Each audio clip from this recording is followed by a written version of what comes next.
Good evening, everybody. Thanks for joining us this evening. Nice spring evening here in West Oxford. I hope it is where you are.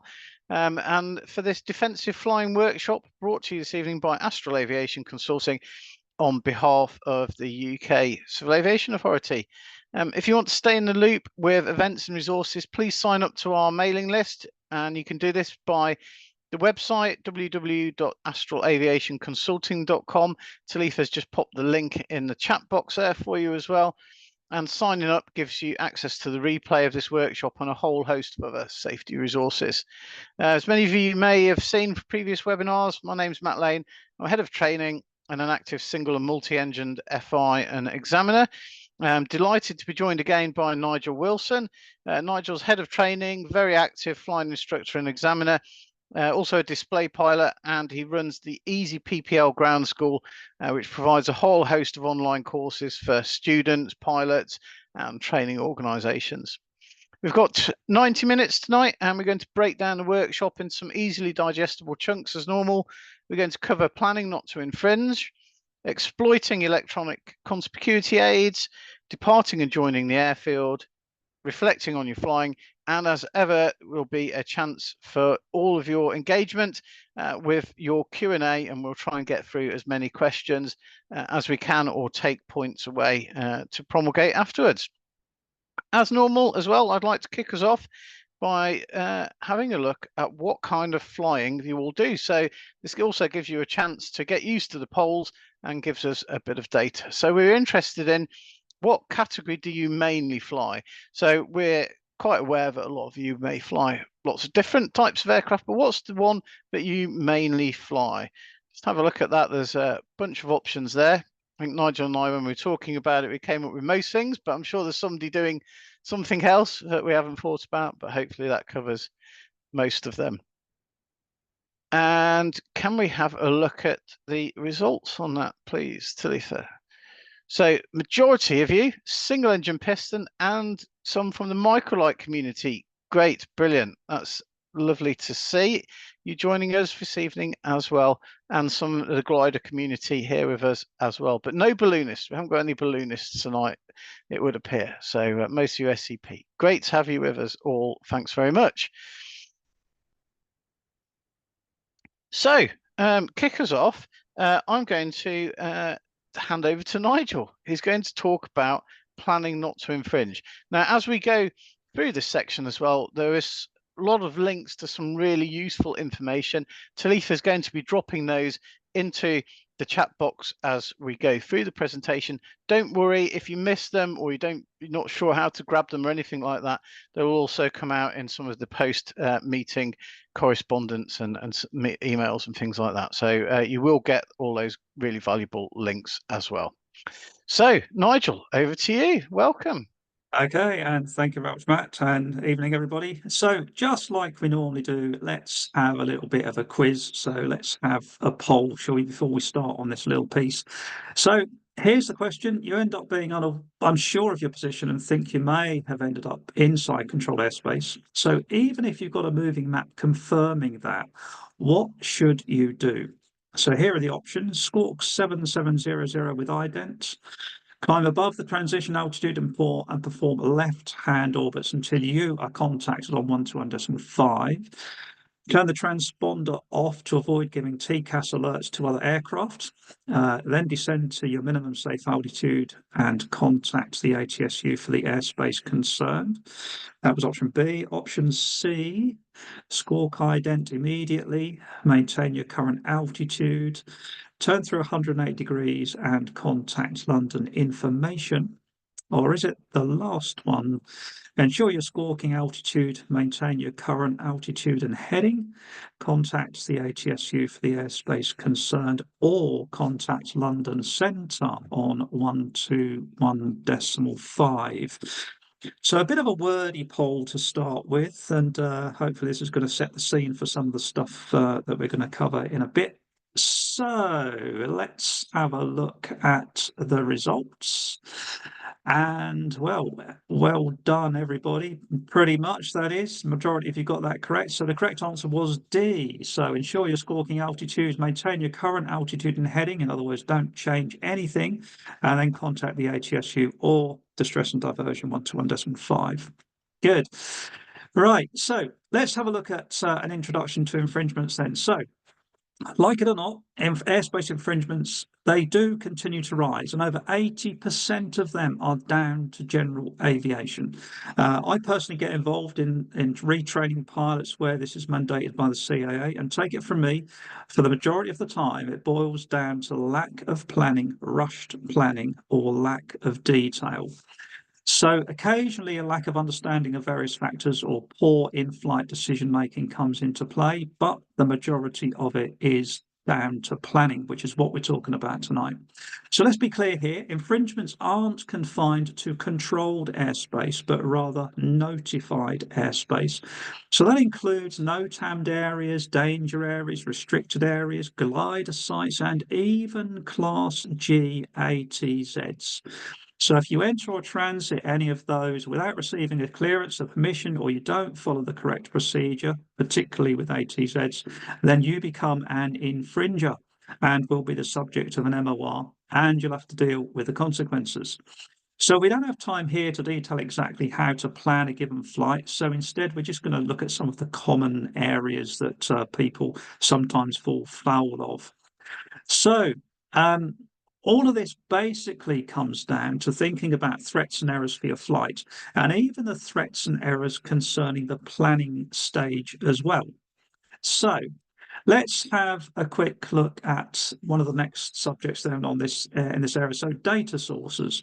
So where do you get the information from? So it's important to remember that moving map applications aren't regulated by the CAA or NATS, and users should note that the depiction of the aeronautical information even on VFR moving maps may be different to the official UK aeronautical information. So NATS AIS website is the authorised source of UK aeronautical information, and that's provided and on behalf of and regulated by the CAA.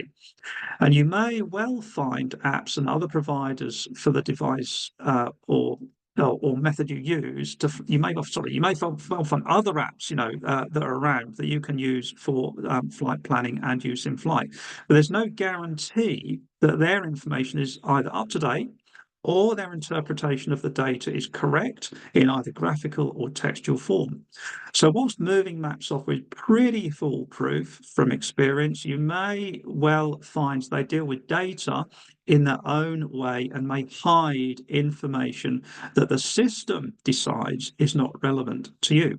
So personally, I configure my systems to see all of the information and then decide myself what's relevant and what's not.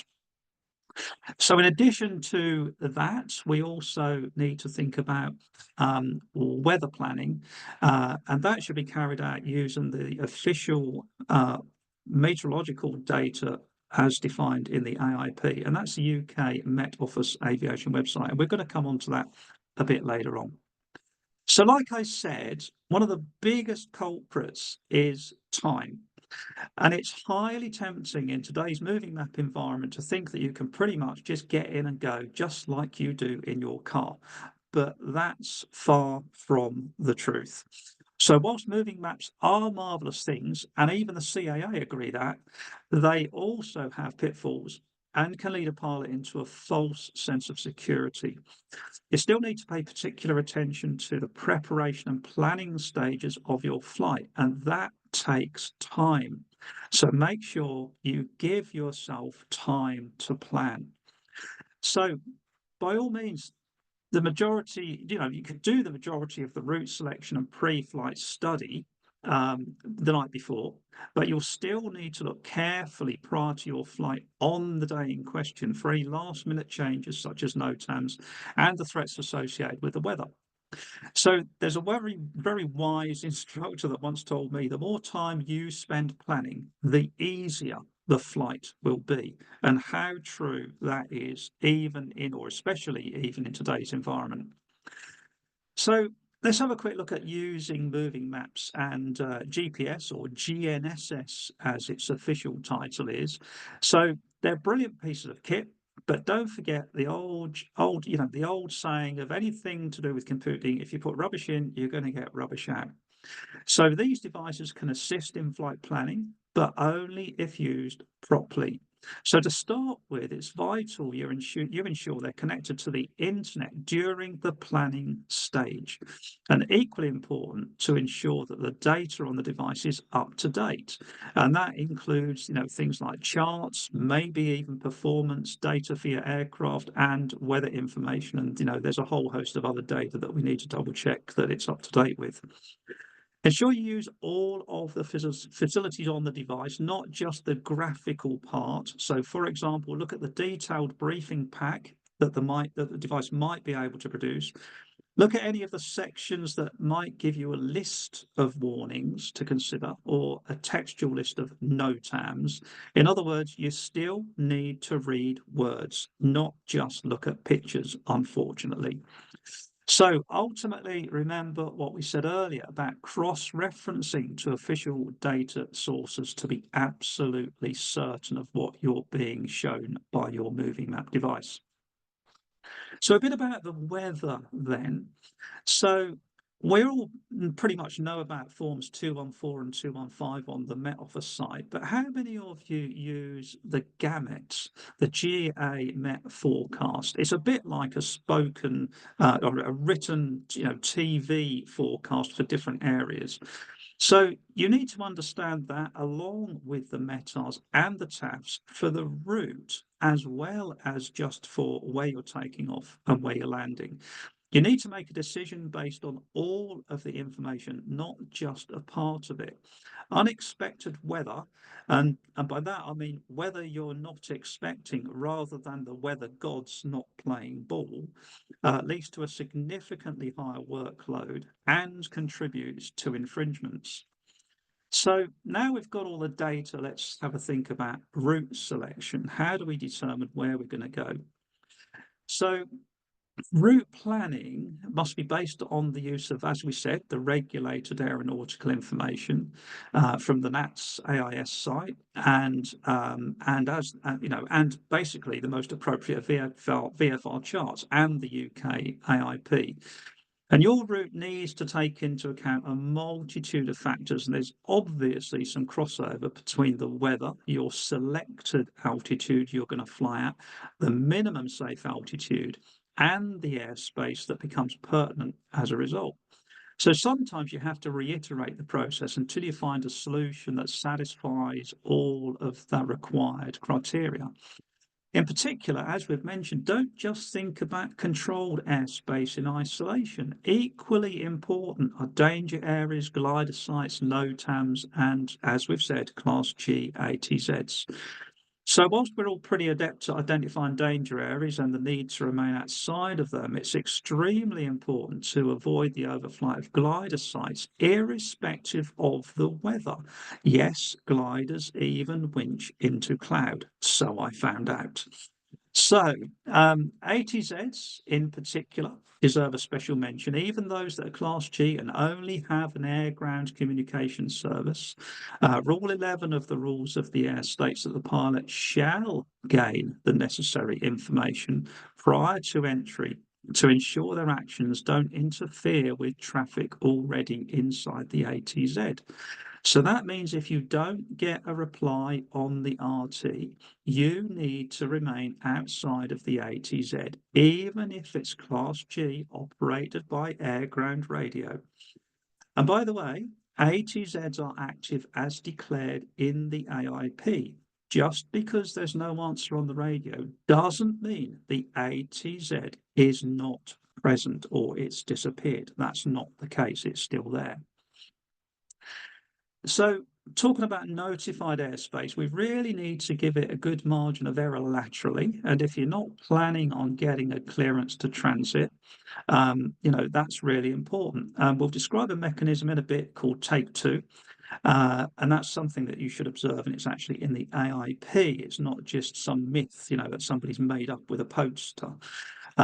even with a moving map, it's not a good idea to fly half a mile parallel to the edge of controlled airspace. It puts the controllers on edge, and it significantly increases your own workload and risk of infringement. So even if you're planning on gaining a transit of notified airspace, let's think about this. Always have a backup plan just in case that request isn't forthcoming. It's always easier to pre-plan the most difficult route, in other words, the route that remains outside the airspace, and then accept the transit if you get one, which inevitably is more of a straight line and therefore easier to plan and fly at the time in flight, rather than the other way around. Always think ahead and plan the difficult bit whilst on the ground, not the easy bit. So remember that what might look like a meaty detour around airspace generally only adds a few extra minutes to your flight time compared to your original route, and certainly less minutes than you'll need to spend dealing with an infringement MOR, should you be the subject of one. So a bit about vertical navigation then. So planning your vertical, the vertical aspect of your route. So infringements in the vertical plane are probably one of the most common types of infringement. And you need to think carefully about threat and error management in the planning stage. And that can alleviate most, if not all, of the problems. So remember that a pilot has 100% of brain power available for noticing these issues while you're sitting at a table drinking a cup of coffee during flight planning. And that's greatly reduced trying to identify issues and hazards whilst you're also flying the aircraft. So, you need to spend time, again, considering the possibilities of what could go wrong and the errors that might be made. Time, I keep mentioning the word time, don't I? So apart from calculating a realistic minimum safe altitude, Matt, can we maybe have the next slide, please? Thank you. So apart from calculating a realistic minimum safe altitude, which your moving map may or may not do to your own criteria, and there's a question for you, do you know how it works out? Then we need to consider how the altitudes of airspace along our route are defined in order to remain outside of it.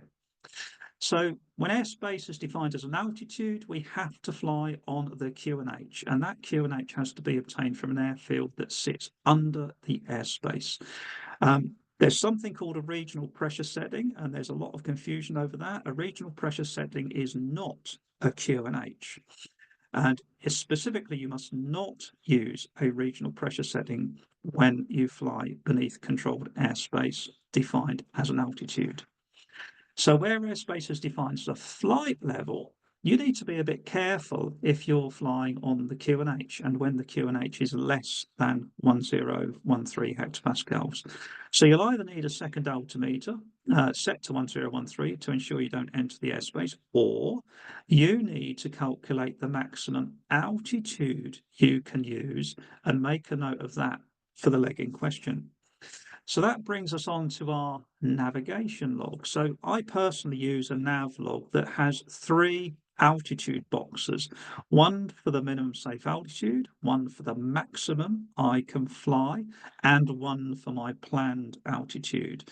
So if I get, bombarded with an ATC request or a bit of cloud gets in the way, I know my minimum and I also know my maximum that I am safe between. So a quick word about QFE. Obviously, some of us use QFE when you come into land or when you're in the circuit at an airfield. They can also lead to infringement since the aircraft is always at a higher altitude than that shown on the altimeter. And many airfields reside beneath controlled airspace. So it's important not to set the QFE until you are visual with the airfield concerned and close to it. Ideally, if you want to be completely belt and braces, you ought to consider flying on the QNH all of the time. So when flying a route that requires changes in altitude, maybe because you've got airspace that descends or comes into the way, or you need to climb over a Class G ATZ, then it's good practice to annotate on your chart the points at which you will start your climb and descent. and to take into the requirements of those airspaces. So you ought to make those points and note them on your chart, and also add them as maybe separate waypoints on your moving map device or your navigation log to act as a prompt and a trigger to either start the climb or descent there and then. So quick thing about moving map altitudes. So keep your eyes peeled. There's an article in the AOPA magazine in June on the subject, written by yours truly, because they asked me to. So the GPS device will always show GPS altitude, and that is different from aviation altitude, which is based on mean sea level, and also it may contain errors because it's GPS based. So treat any altitude stated or shown on any profile view, like the radar view at the bottom of the screen on some devices, treat that with a little bit of caution. Your vertical position is determined by one device only. It's the aircraft altimeter set to the correct pressure setting.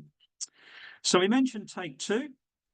Quick reminder about what that is. It's actually defined in the AIP in ENR 1.4, and it states that a pilot should plan to remain at least 2 nautical miles laterally and 200 feet vertically away from controlled airspace. That's a minimum. You might want to give yourself a little bit more leeway on a windy day or if it's particularly turbulent. So let's have a chat about communications then. Who are we going to talk to? So again, decide at the planning stage who you're going to talk to. So many pilots elect to, talk to a multitude of smaller airfields along their route because they're afraid to talk to ATC gods, in their big thrones. It's not like that, trust me. You just need to be a bit careful here. If you elect to do the multiple frequency changes, you are increasing your workload quite significantly.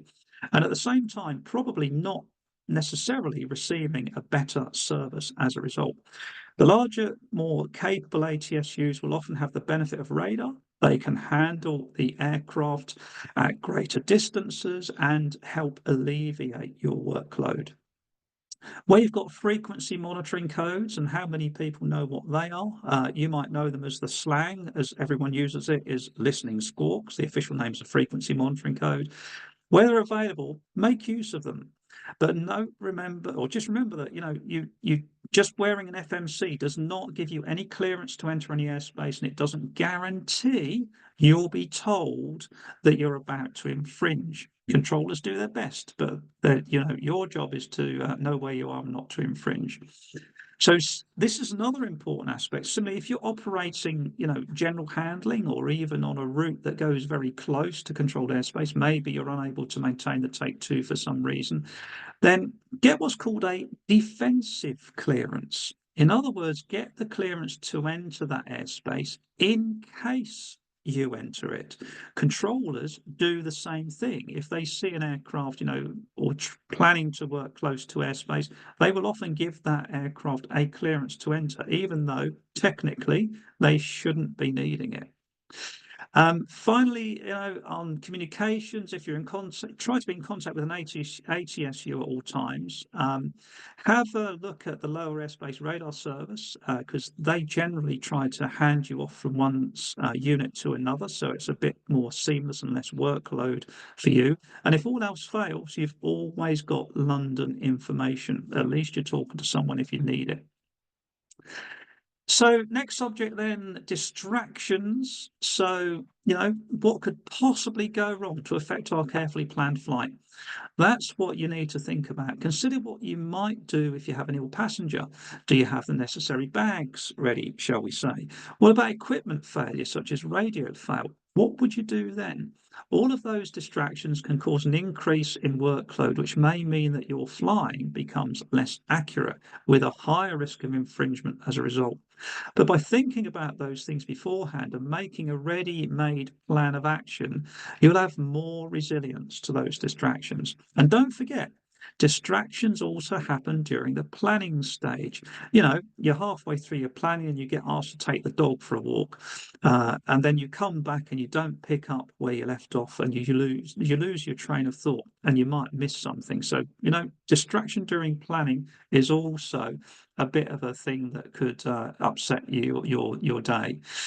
So the big picture then. So once you've done everything, take a step back and look at the big picture. Are there so many threats for this route that you've planned that perhaps you need to rethink it? Might it be better to do the flight with the assistance of another pilot, or to manage the workload? Might it be better to wait for a more suitable weather window instead of trying to work around the weather at the moment to get to where you want to go? Have a look at the Airspace Safety Initiative website. That contains some really useful information on known infringement hotspots. So have a look at that to see if it's relevant to any of the places that you're visiting. And finally, just try to remember that flight planning is 4D. There's a lateral element, a vertical element, a directional element, and a time element. The time element needs to include the time to plan, not just the time that you're going to be spending on each of your legs. And finally, just ask yourself, will this flight be safe and effective? If the answer is no, then maybe you need to think again. So you're probably all, asking the same question about what happens if. So very briefly, just to complete the picture, the whole process is described in CAP 1404. Once you infringe, an MOR is produced. That goes to NATS, who will ask you to complete an online form about the incident. The MOR is then forwarded to the CAA, where the issue is discussed by a multidisciplinary team, where all factors are considered and the root cause analysis is undertaken. Various aspects of re-education deemed to be suitable for the pilot concerned are then discussed, and the action is taken to ensure the pilot undertakes that re-education. Rarely does a pilot lose their privilege in the interim, and only in cases where a breach of aviation law has taken place does legal action ensue, and that's really rare. So just to highlight some of the things on the graph, I know we're not here to look at that in detail, but out of the reported MORs, 16.5% resulted in no action being taken. You'll see that the vast majority of infringers, they were only in receipt of a letter from the CAA, just reminding them of their responsibilities and some tips onto how not to infringe again. For the majority of pilots who had to do something, that was usually the GASCO airspace infringement awareness course. And then only 4.8% of pilots had to undergo practical training involving further flying with a CAA allocated instructor. So it's not all doom and gloom. The emphasis is on education and training of the pilot concerned to avoid the situation from reoccurring. The bottom line is, though, whichever way you look at it, if you infringe, it's going to cause you some angst in terms of time, effort, and possibly money. So it's far better to spend time planning in the first place. That's my bit done on infringement or planning on how not to infringe. So over to Matt. Nigel, thanks. That's excellent. Loads of information and things to think about there as well. There is one question that I would just like to pick up here, Nigel, because it's really relevant. Alec has asked, is it possible to get permission to transit a glider zone? What do you think about that one, Nigel? Well, most glider sites, they have a dedicated glider frequency, which is a common frequency. So if you make contact with them, then the chances are that you'll be able to have a conversation with them to see whether they're winching or tugging at that point in time. However, bear in mind that not all gliders themselves have got radios. So, even if you might get permission to go through, a glider zone or permission, you might find the information there that they can say whether it's safe or not. You still might come face to face with a glider that's not in a radio. So I would still steer well clear. It's not very big effort to go around a glider zone, to be fair. Thanks, Nigel. And just a bit of breaking news on that. A whole bunch of dedicated frequencies have been allocated by Ofcom to glider sites. So if you've got a note of your local glider common frequency, go and have a look at it, because a whole bunch of glider sites have now got their own dedicated frequency all across the UK. That happened in the last month. So it's well worth checking your local one, because it may have been one of that. Some of the more established sites have now got their own dedicated frequency. That happened fairly recently. So thanks, Nigel. So I'm going to move on and talk about Exploiting electronic conspicuity aids. Get you thinking and engaging again. Another poll. So at a head-on closing speed of 200 knots, so I don't know, 2 Cessna 172s or 2 PA-28 head-to-head, typical kind of speeds. Roughly how many seconds before impact does a light aircraft pilot become readily visible to a human pilot? So head-to-head, how many seconds do you think you've got before it becomes readily visible to a human? 2 seconds, 5 seconds, 20 seconds, or 10 seconds? What do you think? Give people 2, 5, 10, or 10 as the choices. Hopefully everybody's made their choice now. Talitha, can we have a look at the results? And quite a spread of answers there. And the answer is actually about 2 seconds. And that's at the rate from some of the accident studies as to when that head-to-head aircraft actually blooms sufficiently in a human's vision for the brain to pick it up and recognize that it's something there. So all sorts of factors in terms of light and people's vision and obscurations and things like that will affect it, but about 2 seconds. So it's very, very limited. So types of electronic conspicuity then. It's an umbrella term for technology that can help pilots, unmanned aircraft users and air traffic services be more aware of what's operating in the airspace surrounding them. EC includes devices fitted to the aircraft and unmanned systems, and it's things that send out information and the supporting infrastructure that helps them work together. It can include things like transponders, air traffic data displays, ground-based antennas, satellite surveillance systems, all kind of things, as well as the ones that we're normally familiar with shown there, are all examples of electronic conspicuity. The information generated by these can be presented to pilots and air traffic services visually, audibly, or both to provide them with information on other traffic nearby. And what we're doing here is strengthening the principle of see and avoid by adding the ability to detect and be detected. That's what it's all about. So what do they do and what don't they do? So EC devices, you can either be permanently installed in the aircraft or portable. Many devices for GA transmit or receive ADS-B in some form or another, but there are other systems such as FLARM or Pilot Aware that may be able to receive ADS-B, but they may often use different non-aeronautical bands of their own protocols to transmit position information. So one of the things we really recommend is that pilots using EC devices should really be aware of the functionality and the limitations, because they may not be total interoperability with one another. And there's just some examples there with the colors, just to give you an idea of things that can and can't see or talk to each other. This technology is evolving and expanding all of the time. And GA pilots are strongly encouraged to keep up to breast and familiarize themselves with the subject. I'm a chartered engineer by background, and I get massively confused with all of this as well. So it is really a developing subject there. But what it is it's a safety aid. And we must keep sight of the fact that this doesn't replace a good lookout for other aircraft or proper planning, as Nigel has talked about in some detail.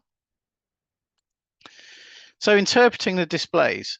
Now, some of the devices, such as FLARM, may have a built-in display, but many of the current EC solutions link to a tablet navigation app, such as SkyDemon or EasyVFR or other devices for flight, which then integrate that kind of traffic information into the moving map display.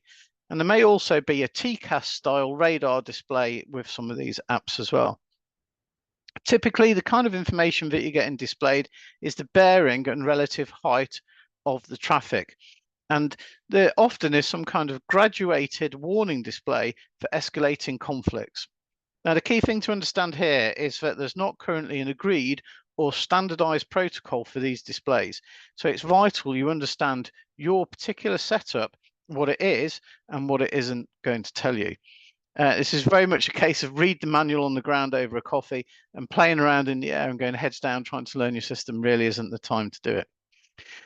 One other thing I'd just like to mention is a common misconception is that some of these devices will show track geometry, whereas, as I've talked about, what it actually shows is the bearing of other aircraft. So as an example, and I'm not going to go into this in depth, you can look at it on the replay if you really want to work it. But in the center there, I've shown a diagram of an aircraft approaching from the right-hand side, perpendicular to our track, at the same airspeed and altitude and on a collision course. So we're in the aircraft going from bottom to top on the screen there. The other aircraft that could collide with us is coming from right to left. Now, what would that look like on a typical TAS screen? So if you look there, we've marked the relevant time periods there, 1 to 5, as the aircraft gets closer. If you look at the task screen, you can see, plotting all of those movements in one goes, what actually happens is that the contact moves diagonally down the screen towards us. So that's how it will be displayed. Sometimes very difficult to get your head around. You might perhaps want to play around in your your school cafe or whatever with tins of Coke, something like that. But it's an common misconception. So this is all about understanding how, as part of defensive flying, is that how this other traffic could affect you and how it's going to be displayed to you. Something to maybe have a think about in a quieter moment or a talk. Important consideration is the effect that new bit of kit can have on your lookout. And perhaps counterintuitively, putting a TAS in your aircraft can seriously hamper lookout. Keeping your eyes outside the cockpit remains the priority, but it's really amazing how seductive that new flat screen glass display can be. Many TAS systems have the option of an audio output via Bluetooth to your headset. And that can be a really excellent investment. You can either maybe exploit your existing headset, or you can actually get plug-in inline devices that can link via Bluetooth and provide that audio as well. But the less you need to look at the screen to get the information out of the TAS, the better, really. So Bluetooth is something that's really worth exploiting. Another key consideration is where your TAS display is going to be located. And buried at the bottom of the instrument panel or the other side of the cockpit is not really where we want to be. Mounted in your eye line towards the top of the coaming is probably good, but make sure it's not going to obstruct your visual scan. There's no easy answer. It very much will depend on your aircraft and type of flying, but it's a question that really needs thinking about carefully as well. Popular techniques are to use a suction and ball type mount, but suction mount to the windows, as you can see in the left-hand picture there. And these allow a tablet or device to be orientated and displayed to the pilot at a suitable height. And that's often, but if you're in a cramped cockpit or an open cockpit or a historic aircraft, that might not be appropriate. So have a think. If you're going to keep it on your knee or on a knee board, just think about how much heads down time that could be tempting you to do, and how you're going to defend against that. Maintenance of lookout, we've just mentioned this, but just to reinforce, you're probably familiar already with lookout attitude instruments as a work cycle. If you are using a TAS device, you may want to modify this to be lookout attitude instruments TAS, where you incorporate a check of the TAS for any conflicts or potential situations developing, and think about some mitigating actions that you'd like to do. And remember, in that cycle, either way you're doing it with the TAS or not, lookout should still take up the absolutely vast majority of the time, with quick glances inside at the other aspects. Now, actions on a TAS alert. If you get a threat alert from a TAS system, especially quite an escalated one that's warning of a very imminent potential collision, how are you going to react to try and resolve that? Well, here's a suggestion. We recommend you resist the temptation to react aggressively in response to an alert if you've not sighted the other contact. A violent maneuver could make the risk of a collision worse. It could be that the other aircraft has already spotted you and is in close proximity trying to maneuver away. You could turn or maneuver into the aircraft, or even at worst, overstress your own aircraft as well. So a TAS alert will give you distraction, but it's important to try and remain calm. And the following cycle is something you may wish to consider. So lookout. Commence lookout in the most critical collision threat area. In straight flight, initially that's going to be between the 10 and 2 o'clock sector. But in turning flight, that's going to be the immediate area that you're turning into in the new flight path. If you sight the threat in that immediate threat band, resolve the conflict smoothly and calmly, and then go back to your normal lookout cycle. You then need to assess the threat. If you haven't spotted it, you need to scan the display to try and identify the orientation of the alerted contact. Now, also bear in mind here that relative direction indications can be subject to lag. So if both or one of you are turning, it can be slightly misleading if they're maneuvering. Don't become fixated on the TAS or allow the indications to narrow your lookout scan for an excessive period. If nothing's seen then, and the TAS displays the possible threat orientation, try and make a strategy to see and avoid it. So, for example, if the threat is from the rear, you may want to consider turning to try and get a better vision of where that threat is coming from.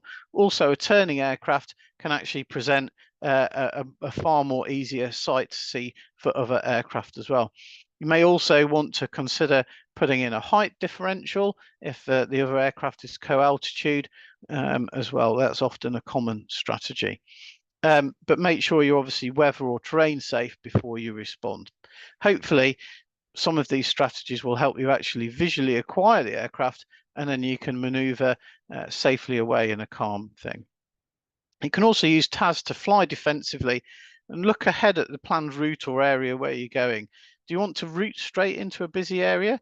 Do you have other options to try and route around or modify your track? And remember, other traffic's also going to be moving and shaping, so you need to keep that situational awareness and pitch there. Especially if you're instructing or doing general handling as well, it's very effective to be able to use TAS to check that the area you're planning to go and maneuver in is a good area, or you may want to relocate or go and do another area, something we quite often have to do when we're instructing or examining. So that was quite a brief canter through electronic conspicuity. Like I say, very complex subject, so we welcome some of the questions and we'll try and pick those up and we'll save some of those that are coming in, thank you, to the end. But for now, I'm going to hand over back to Nigel, who's going to talk about departing and joining the other airfield, which is another threat area that we want to consider. Over to you, Nigel. Okay, thanks, Matt. So, yet again, it's question time. So, here we go with another quick poll for you to answer. So, you're about to enter an ATZ. Perhaps we can have the slide up, please. So, you're about to enter an ATZ. What's the correct RT call to make? Is it you don't need to make any RT calls, or is it, assuming your call sign is Golf Charlie Delta? Golf Charlie Delta is entering the ATZ, altitude 2,200 feet. Or C, Golf Charlie Delta overhead, dead side descending. Or is it D, Golf Charlie Delta now entering the ATZ from the north or south or east or west? So there are your options. You're about to enter an ATZ. What's the correct RT call? So fairly quick. Let's see how people did, shall we? Okay, that's an interesting one because actually the correct answer is B. So, according to Cat 413, it's a definite legal requirement for you to state you're entering and leaving the ATZ, and it is also a requirement for you to state your level. So, either height or altitude. Right, so let's move on then. So let's have a think about things in the order that they happen. Let's have a chat about departing the airfield. So just to clarify here, what we're talking about is uncontrolled airfields. In other words, those airfields that don't have full air traffic control, because obviously with full air traffic control, they're going to be giving you instructions on how they would like you to depart. So having just taken off then, the other thing to think about is now is not the time to decide how you're going to depart. You should have thought about that during your flight planning, going back to the planning piece again. So obviously you'll have studied the AIP entry for the airfield, remember, official sources of information only, or for unlicensed airfields, gained the most up-to-date information from the airfield recommended source. So that's usually these days their website. So any special procedures need to be taken into account, such as preferred runways to use, sometimes with a slight tailwind if there's an associated slight slope involved. So have a think about all of those things. By all means, seek the advice of a locally based pilots if you have an unusual situation to deal with, but be very careful who you ask questions to. Often airfield owners, who may or may not be in good flying practice, they may have a very different view of what they would like you to do compared to what regular flyers consider as best practice for the airfield concerned. You also need to think about noise abatement. We're going to touch on that a bit later on. Are there any unusual procedures that you need to follow or try to follow, such as an early turn after departure? So let's put all of that aside and let's have a chat about what best options we have after we've taken off in order to leave the airfield airspace safely. So first one then, how about climbing straight ahead? So on the upside, best rate of climb is achieved. There's no complicated turns at relatively low level, and you'll have nil conflicting traffic, and you leave the airfield airspace quickly. On the downside, because this is something you may not do regularly, you may miss some checks out, such as flap retraction, etc., because you're concentrating on flying straight ahead. Also, how are you going to get your planned required navigation track, which may have been planned from the overhead? That's why you need to think about departures at the planning stage of your flight. What about leaving on the crosswind leg then? So you'll be following a much practiced procedure, the beginning of the circuit usually. So you'll be much more likely to do the required takeoff checks, or after takeoff checks, I should say. On the downside, you'll need to integrate into the crosswind part of the circuit pattern. Because of the way a standard overhead join should be flown by other people, there shouldn't be any conflicts between your crosswind leg and someone joining crosswind from the dead side. And we'll see why that is a bit later. Be aware, though, you may well be at circuit height as you approach the end of the crosswind leg. So be vigilant for aircraft joining the beginning of the downwind leg. So there's your first gotcha. Normally, you'll be departing on the QNH. Others may be joining on the QFE, unless, of course, you now fly on the QFE, on the QNH because of what we said about infringements. So make sure you know where you are in relation to the joining traffic from an altitude or a height perspective, and know where to look for other traffic that is joining downwind. And there's another interesting question. Who's got the right of way if there's a conflict between an aircraft joining downwind and an aircraft on crosswind?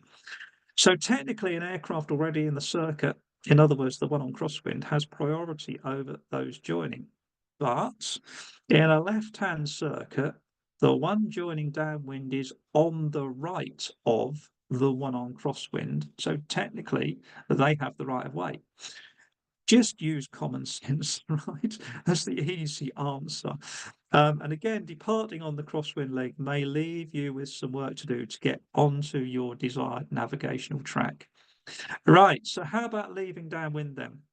So once again, you'll be following a standard circuit pattern, so you'll need to integrate carefully. By all means, climb on the downwind leg. That helps with traffic in a busy circuit, but be aware of anyone performing a go-around from the downwind leg.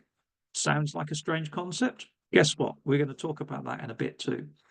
So finally, how about departing from the overhead? So we need to get there first, so we need to climb. You don't have to climb by following the circuit pattern. Sometimes it's easier to leave the circuit on the departure and climb outside of the pattern itself, even maybe outside of the ATZ, then get to an altitude that is above the circuit traffic, and then return back to the overhead to set course, which is pretty much the only reason you'd want to come back to the overhead in the first place. So while we're here then, just a quick note about high performance aircraft. You need to think very carefully about limiting your climb performance on takeoff so you don't climb into the aircraft that is correctly positioned on the downwind leg after an overhead join, you should ensure that you cross the upwind end of the runway below the circuit height. So let's think about RT then. So especially with a busy circuit, make your RT calls count. In other words, you need to ensure everyone around you has a situational awareness of your intentions. Use the words intends to rather than announcing something as you do it. So for example, Golf Charlie Delta, ready for departure, intending to climb straight ahead. Or Golf Charlie Delta, ready for departure, intending to leave crosswind to return to the overhead at altitude 2,200 to set course. Everyone knows what your plan is, and everyone knows where to look for you. It's also a mandatory requirement to state, as we've said, leaving the ATZ at altitude whatever. So make sure you do that call. So that's departures. Let's have a think about joining then. So as before, think about this at the flight planning stage before you take off your flight to that airfield. For unfamiliar airfields, your best option is by far to do the standard overhead join. So let's look at that one first. So once you've gained the necessary airfield information via the RT, ensure you understand where the live side and the dead side is. Listen out to establish what other aircraft may be joining and from where. Then make your RT call about your intentions before getting anywhere near the airfield or ATZ. So once you've got the information and you've decided how you're going to do it, you call up Golf Charlie Delta intends to join overhead. Everyone knows your plan. Overhead joins normally 1,000 feet above the circuit height, so plan to be at the correct altitude prior to ATZ entry. Remember that on entering, you have to make the RT call Golf Charlie Delta entering the ATZ altitude, whatever. Okay. Once you get to the overhead of the airfield, that's between point 1 and 2, not many pilots realise you can stay there. You can circle in the overhead to establish where the other traffic is, or for delaying action in a busy circuit, or just to get it straight in your head where exactly the dead side is and which way the circuit turns need to be made. So once you're in the overhead, the RT call is Golf Charlie Delta overhead. The object of the exercise is to then fly 90 degrees towards the dead side, overflying the threshold of the runway on which you will land. So at this point, the RT call is Golf Charlie Delta, dead side descending. That's point 2 in the diagram. So obviously, if you're familiar with the airfield and you've got it all sorted in your head, then you can combine the overhead and dead side calls together. So there's no delay involved. So your next planned position, having joined overhead, is to be overhead the upwind end of the landing runway across the numbers, okay, at the correct altitude. So plan your descent accordingly, and guess what? Give yourself time. In the descent, go out on the dead side until you've lost at least half of the required altitude before starting the turn towards the crosswind leg. Importantly, like we said, that crosswind leg is directly over the numbers on the upwind end of the runway. That's point 3. So if you go further upwind than this, then you risk meeting aircraft that have just taken off and climbing. So that also gives you the best chance of spotting other aircraft joining on the downwind leg, since they will always be on one side of your nose. In this example, to the right of your nose when you are crosswind in a left-hand circuit. And that means you can concentrate in that part of the sky a bit more than others. So once you've gained the required spacing, then you turn downwind, which is point 4. So how about some other types of joins then? What about joining on the downwind leg? So the biggest mistake people here is not really realizing where downwind actually starts. It's abeam the upwind numbers. Okay, that's where you should make your call. Golf Charlie Delta downwind. The temptation is to make the call early to get your place in the queue in the circuit, but that just doesn't help flight safety because you're calling downwind and people are looking for you in the wrong place. The join onto downwind technically shouldn't be made directly on the downwind leg, a bit like what that diagram is showing there. You ought to try and aim for a 45-degree intercept from the live side, not the dead side, and from that point to then join downwind. That gives you the most time and visibility and of being visible to and from other aircraft in the circuit traffic, in the circuit, especially those on the crosswind leg. You should already be at the correct altitude prior to joining downwind. So how about crosswind joins then? Well, sometimes called a midfield join, and that's also okay. The join is made at circuit height from the dead side in exactly the same position as you would do if you had joined from the dead side. You're just already on the dead side descending and you come straight onto the crosswind leg. But importantly, once again, it's on top of the numbers on the upwind end of the runway. What about joining on the base leg? Well, you can, but be careful, especially if you're a pilot with low hours, not particularly current. And that's all to do with the checks that we'll mention shortly. You'll need to fit into the pattern without pushing in front of other traffic on the downwind leg. To see and be seen, again, I sort of don't necessarily agree with the diagram. You should be coming at 45 degrees to the corner of the downwind leg. So in this diagram that you see on the screen, you should be aiming northwest, okay, up towards the corner. That's because it makes spotting traffic then on both the base and downwind legs easier, since the traffic is moving in your peripheral vision. If you're joining, as it says on the diagram there, if there's an aircraft already on base leg, it's not going to be moving, and therefore you'll find it very difficult to spot. If you come in at 45 degrees, there'll be some lateral movement on that aircraft, and you're more likely to be able to pick it up with your peripheral vision. You'll also need to establish enough spacing between you and the aircraft ahead on base or final to ensure you've got enough time to vacate the runway, or to ensure they've got enough time to vacate the runway before you land. So how about straight-in approaches? Well, they deserve a special mention.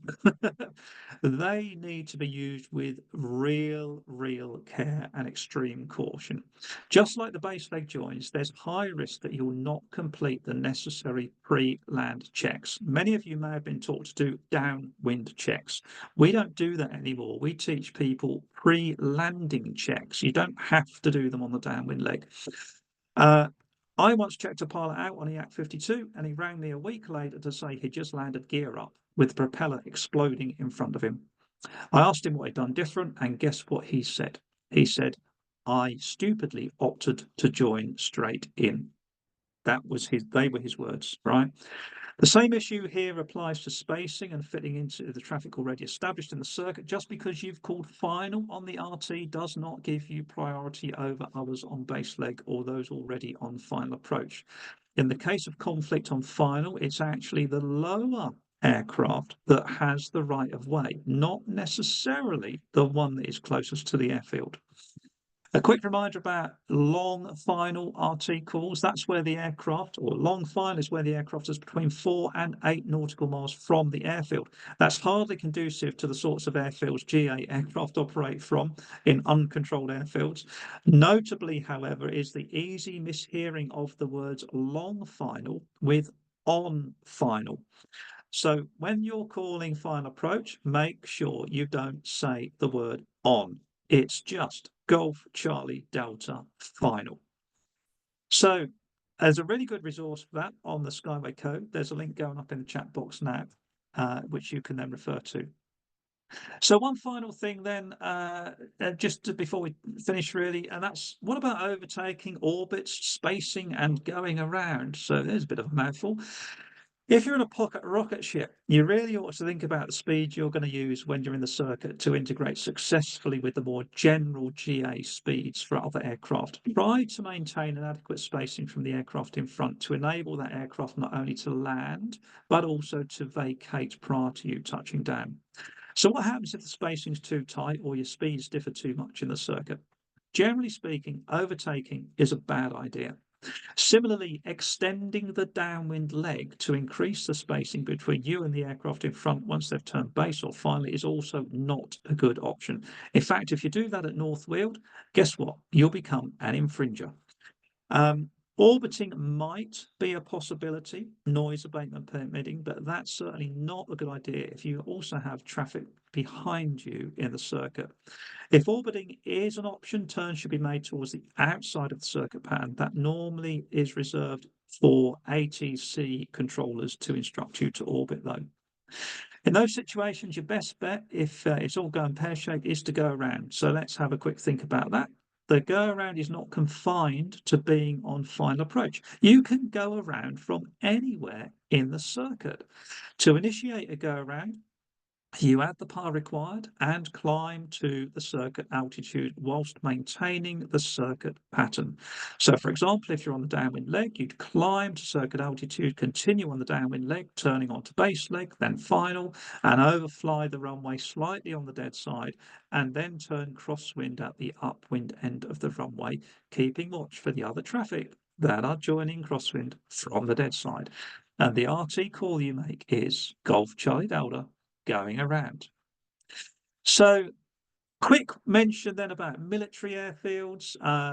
We're not saying that you need to adopt a military circuit when you go to a military airfield. This is just for information that you will be doing your standard general aviation civilian circuit, which is more rectangular based, but just to point out that, military people and pilots tend to have oval circuits, and you need to be aware of where they make their radio calls. So, notably their circuits are much closer to the airfield because they usually attempt to remain within gliding distance on the runway. On departure, they use a continuous turn onto the downwind leg.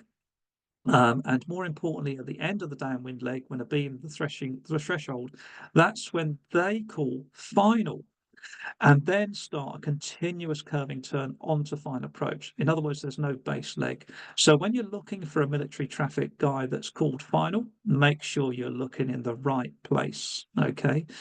So there's another safety sense leaflet that provides a bit more information on that. And once again, that's going in the chat box now.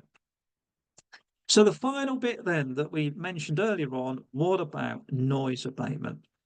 Well, we all wish to be good neighbours and help airfields reside in today's neighbourly environment, but just remember that noise abatement is not mandatory.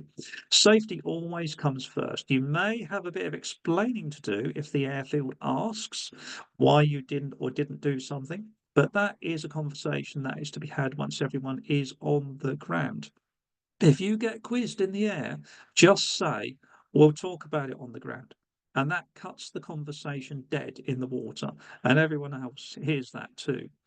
So, noise abatement, try your best, but it's not mandatory. Safety comes first. Okay. And now it's back to Matt. Nigel, brilliant. Thanks very much. Again, loads of information to think about there. We have got a few questions, but rather than just wait until after the last sections, I think we'll take now because we've just done it and it may be fresh in people's mind here as well. So Emmanuel has asked, when entering an ATZ, if the controller has asked you to report at a certain position, do you still need to report that you are entering the ATZ? What are your views on that, Nigel? Well, again, this is controlled airfield. So usually, within an ATZ, sometimes they're within controlled airspace, sometimes they're not. If it's a controller, I would say then no, you don't have to. You normally report out where they have asked you to report because that's where they're expecting you to be.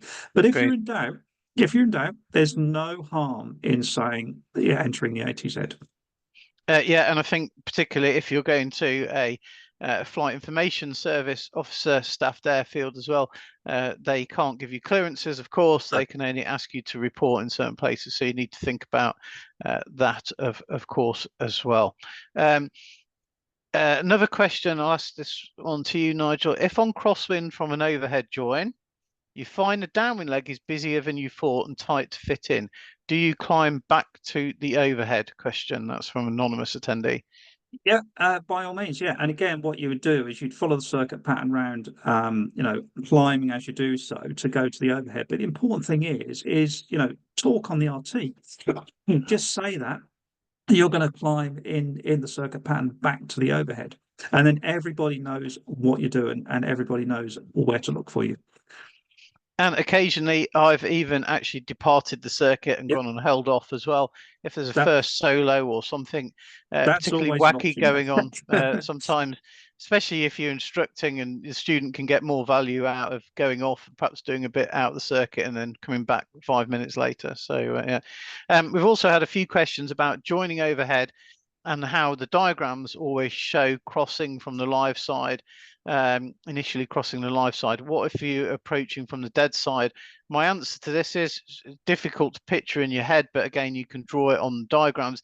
Just treat the overhead like a big roundabout and join the roundabout in the correct direction from wherever you're coming from. That's how I try and explain it. Nigel, I think you do something similar, really, don't you? Yeah, absolutely. Like I said, the overhead part of the overhead join, you can't remain circling in the correct direction, as Matt said, in the overhead until you have established, exactly what you're going to do and establish where the other traffic is, and possibly even establish some spacing so you can fit in. Brilliant. And one final question that's just come in, I will pick this one up now as well. What would you do if somebody ahead of you in the circuit has an emergency?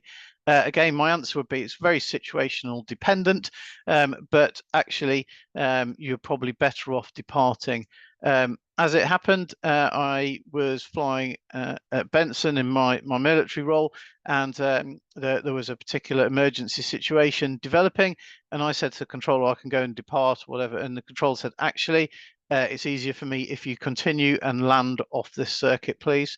He actually wanted me down on the ground away because they had an emergency, wanted it clear. So it's quite situational dependent.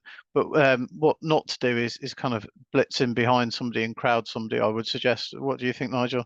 No, absolutely. I've been the subject of an emergency, as in I have had the emergency in the circuit. And the most comforting thing is everybody just getting out of the way and disappearing out of the circuit, actually. And that gave me every option under the sun to turn whichever way I wanted to get to the field. So that was really good. Another pub quiz question. We won't answer it here. You can all think about it at home. If you hear a Helimed call sign with an alpha after it, what does that mean, and what kind of priority do they get if you're in the circuit as well? So that might be something to discuss in your pub quiz.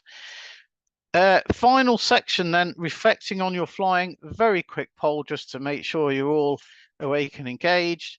This is some up-to-date information we've just pulled. What was the most common cause for fatal air accidents in 2023? Not being fatalistic or dramatic about things, but just wondering what people think. Mid-air collision, loss of control, structural failure, or controlled flight into terrain. What do people think? Mid-air collision, loss of control, structural failure, or controlled flight into terrain? Can we have a look at the results, please? Majority of you went for loss of control, followed by control flight and train. The answer is actually loss of control, and that's from the AIB Annual Safety Review of 2023. There were 10 fatal air accidents in the UK, resulting in 11 deaths, all involving GA, no commercial. While this number wasn't particularly unusual, sadly, they all occurred in the summer months, and the fatal glider mid-air collision was the first for 9 years. But loss of control in flight continues to be the main cause. So that's why we're all looking to do some work on that. But that was a new bit of data that came out. So final section then, reflecting on your flying. So what is a reflective pilot? Well, we think it's one that examines their practices, comes up with some ideas how to improve their performance and put these into practice. Now, the academics refer to this cycle as appreciation, action, and reappreciation. So it's a bit of a cycle. Why is self-reflection important? Well, it helps you to develop your skills and review their effectiveness rather than just carrying on doing things as you've always done them. And it's all about questioning in a positive way what you did, why you did it, and then deciding whether there's a better, safer way of doing things in the future. And in any role, whether at home or work, reflection is an important part of learning or developing.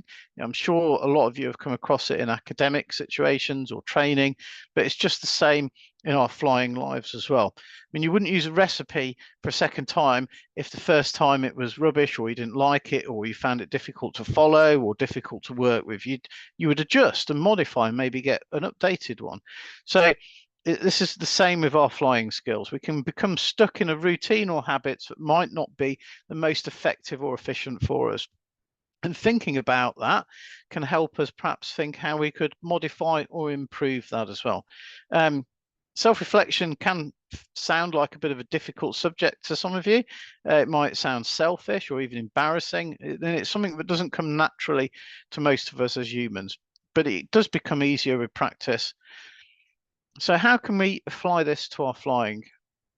You know, what you're probably thinking, what is Matt going on about here? Well, most of us are familiar with the concept of the debrief during flying training and testing, where our instructor or examiner that gives us a rundown on our performance and discusses any issues with our flying and says items or areas where we want to improve or what we should do differently. And the quality of debriefs can vary significantly, let's face it. I'm sure we've all experienced some very good, effective ones and some very, very poor ones that left us demotivated or unsure of what we needed to do. But it is important to identify things that went wrong or not as planned, any emissions, emergencies, as well as planned and unplanned decisions. It's all about reviewing your performance, your competencies, and also celebrating some of the things that went particularly well or things that you're quite proud of as well.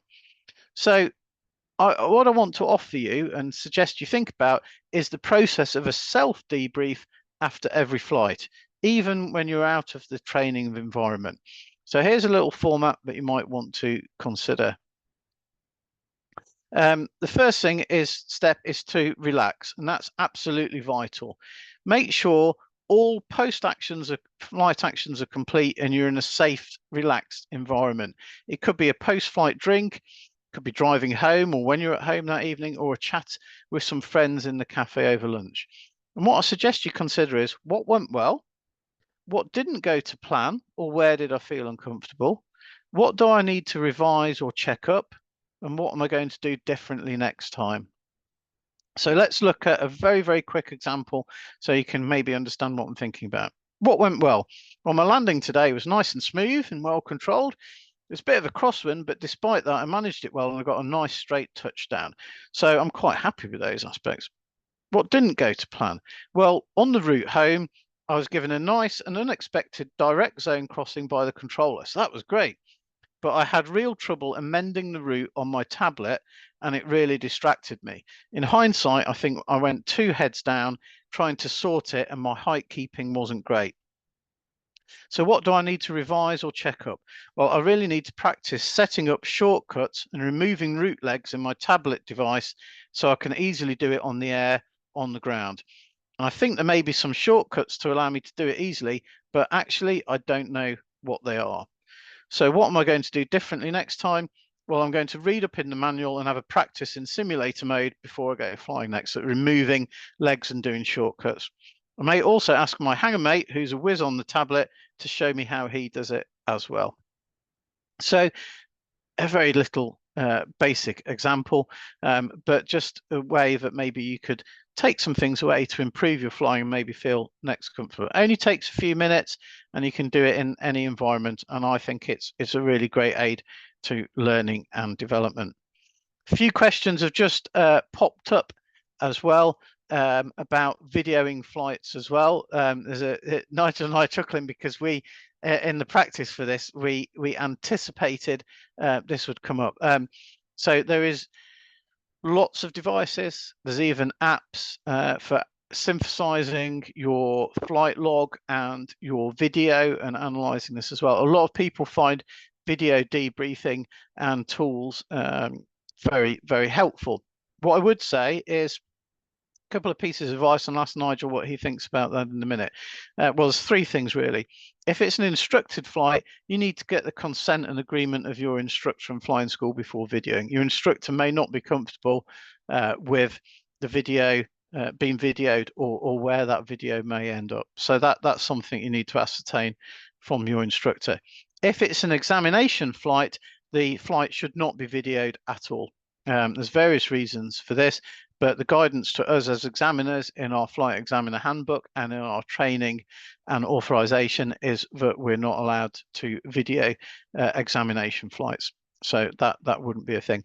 And the third thing is, I would say, don't prioritize the video over the actual flying as well. I've seen somebody be quite late and rushed getting off on a landaway because they spent a lot of time faffing around, quite frankly, with their GoPro mounts and then changing a battery that wasn't charged and things like that as well. So make sure the video isn't a distraction if you are going to use it. But I accept for some people, it is very helpful. And as somebody I think has just put in the chat, set it and forget it. Yes, that would be a good advice. If you are going to use video, just set it running, forget about it, and then mess around with the footage or review it at your leisure. Nigel, I don't know how much you've used or exploited video at all, really. I know you've done some with John, the flying reporter, our good friend. Yeah, we've done some with John the Flying Report. I think the important thing to remember is also just from the legality point of view. If you are physically mounting on a mount that cannot be easily removed, either internal or external, then there is a process to follow with your maintenance organisation to enable you to do that. If it's especially if it's external, it has to be secured and it has to have restraints on in case the mounts come off and all sorts of stuff like that. But that's what you need to look into. If it's internal and it's using like one of the stick-on suction things, then that's not quite so bad, apart from the fact that Matt just mentioned that some organisations may restrict you from doing stuff like that. And the reason for that is, apart from the distraction, it's also you need to make sure that where you mount it, it's not going to obstruct controls or obstruct your ability to look out of the cockpit for other traffic. I've certainly seen some interesting mounting methods, shall we say, where I've had difficulty seeing the cockpit, seeing the pilot through the front window of the cockpit when I've been standing on the ground looking at him through the prop. So if he can't see me and I can't see him, then he's got no chance of seeing other aeroplanes, does he? So just be sensible about it is what we're saying. Yeah, and the biggest thing is don't let it become a distraction. What I do use very extensively is the playback features on moving map devices. They are absolutely brilliant for playing back your flights, and you can produce debriefing packs and debriefing tools there as well. So that can be very effective for those of you on your nav phase, or if you want to look at how wind has affected you in the circuit, then you maybe want to think about that and reflect on those. They are really very easy to use and effective there as well. Yeah, video is definitely a big part of the training environment now as well. But think about how you exploit it effectively, rather than it being for sort of fun or likes. Would be my advice, really. Right, some more questions. We're into Q&A. Nigel and I are actually on time for a change, which is great. We've had a few questions about Safe Sky, which is another app that is now appearing on the market. We don't here, and Nigel and I, we don't test or compare lots of different apps. Just like many people will have our favourites or whatever.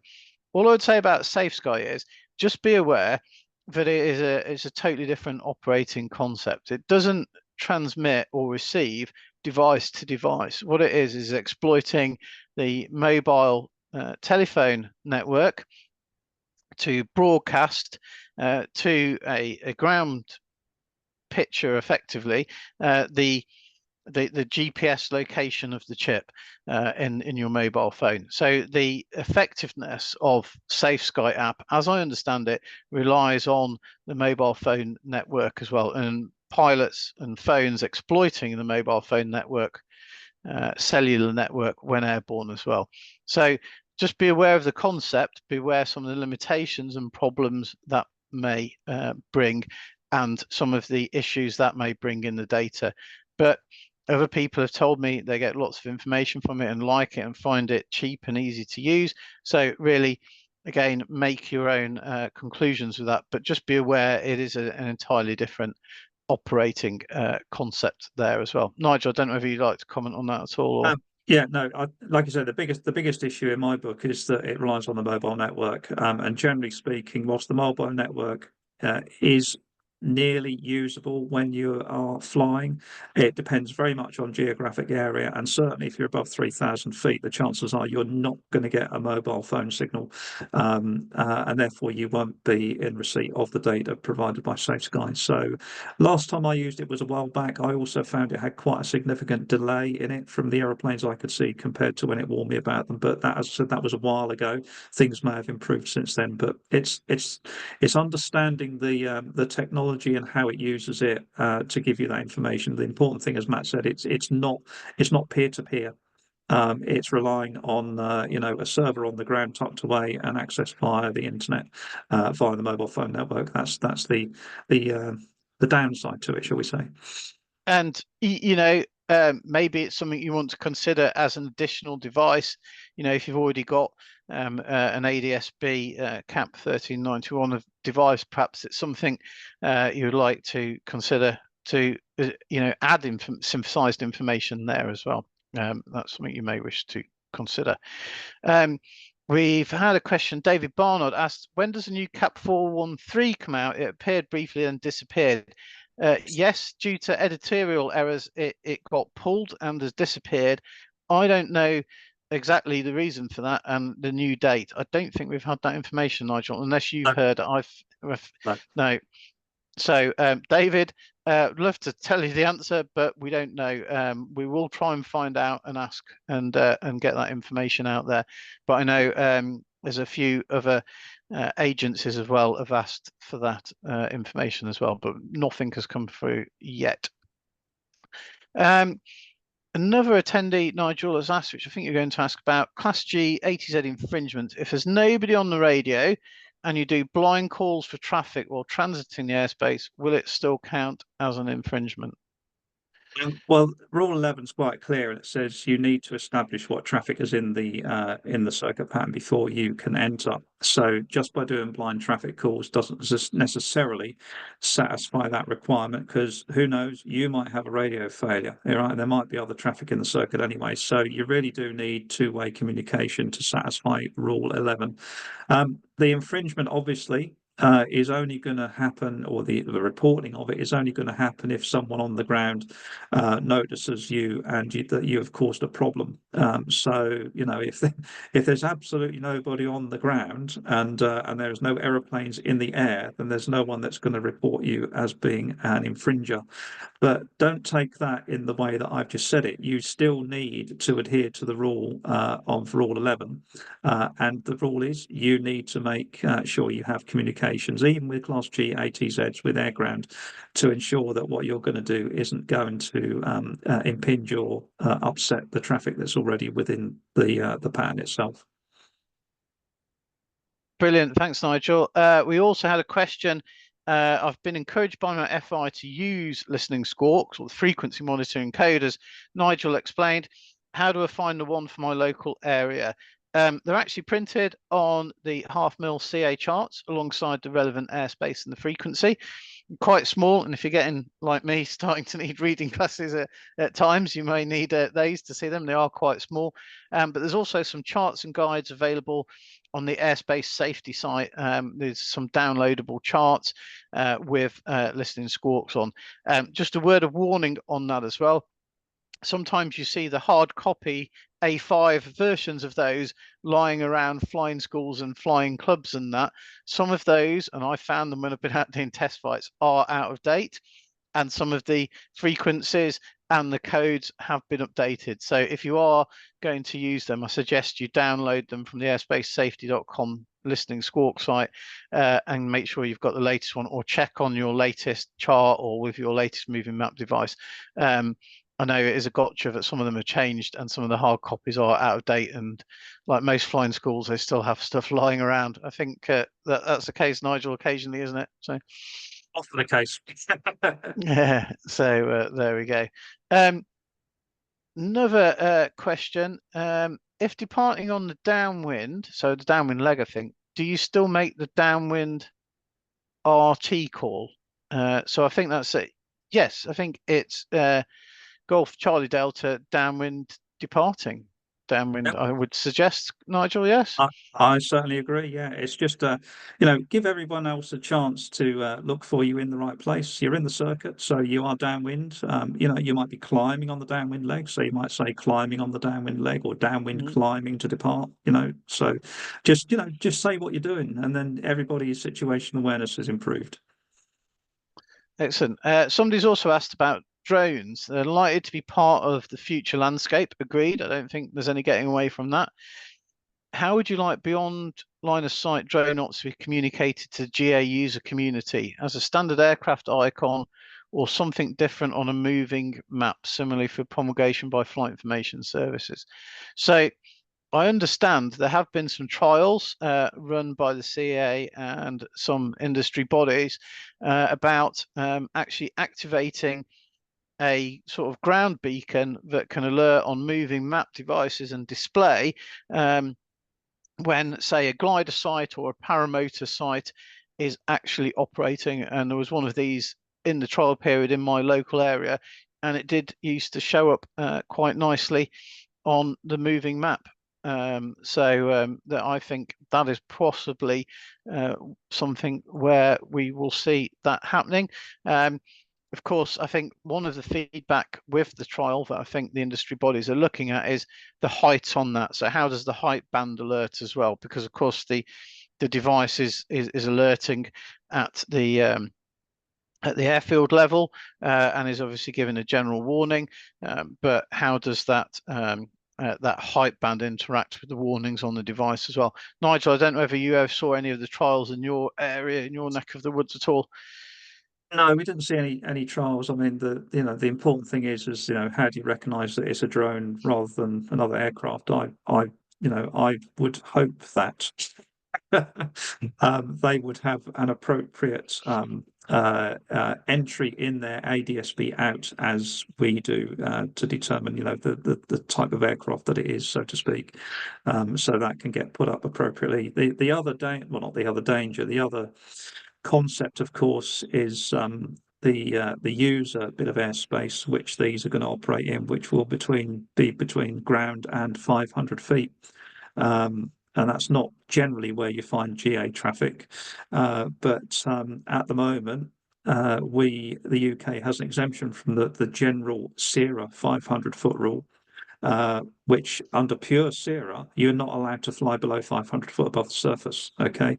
And, you can hedge your bets at some point in the future that's going to come to the UK because guess what's going to be below 500 feet? That's where the drones will be. So that's my take on it. That's my personal take on it, not an official view, but I think that's coming. And I suspect the answer is, as we're starting to see with some of the manufacturers and technology, sort of synthesizing all of these inputs and all of this information into some kind of recognized air picture that you can get on your devices and get alerts relating to that as well. And the drones will obviously be using that and detect and avoid. So it's all about everybody sharing the airspace and then sharing the data between each other in that airspace. But there's very clever people working on this in industry and the regulator. But the rate of development is quite huge. What I would recommend is if you get to any of the sort of face-to-face events this year, this summer, that are on, do go and speak to some of the electronic conspicuity manufacturers. Go and speak to CA, go and speak to drone people as well. It's well worth getting together and understanding how they operate and how they think. There's some really interesting developments out there as well. That's all time but I'm afraid that we've got. So we hope we've been able to take something away from today. Thanks as ever for all your great engagement and questions and input. If there's anything you'd like to revisit, like I say, you'll get a replay link for the workshop and a list of resources. So don't worry about having to copy and paste them all out of the box or anything like that. Once we just close in a minute or so, a survey will pop up. Please take time to fill this in, because the feedback is really valuable to us. If you're wondering what's next, keep an eye out for more details on our social media channels or through Skywise. I think I'm right in saying we've got another human factors session coming up with some human factor specialists. That was really popular in the previous year. So keep a lookout for that as well. We've run out of time. All remains for me to say is a big thank you to Nigel for his sage support and excellent advice as ever. And also Talitha from the team, who's been tirelessly working in the background, running the polls, keeping Nigel and I on the right track, and keeping everything running on the IT side. Thanks everybody again. Fly safely, and if you see either of us around airfields or events this year, come and say hi. Come and have a coffee. Come and have a chat and a catch up. We'll be delighted to meet and chat to you all. Thanks very much. Take care and good night all. Cheers. Bye bye.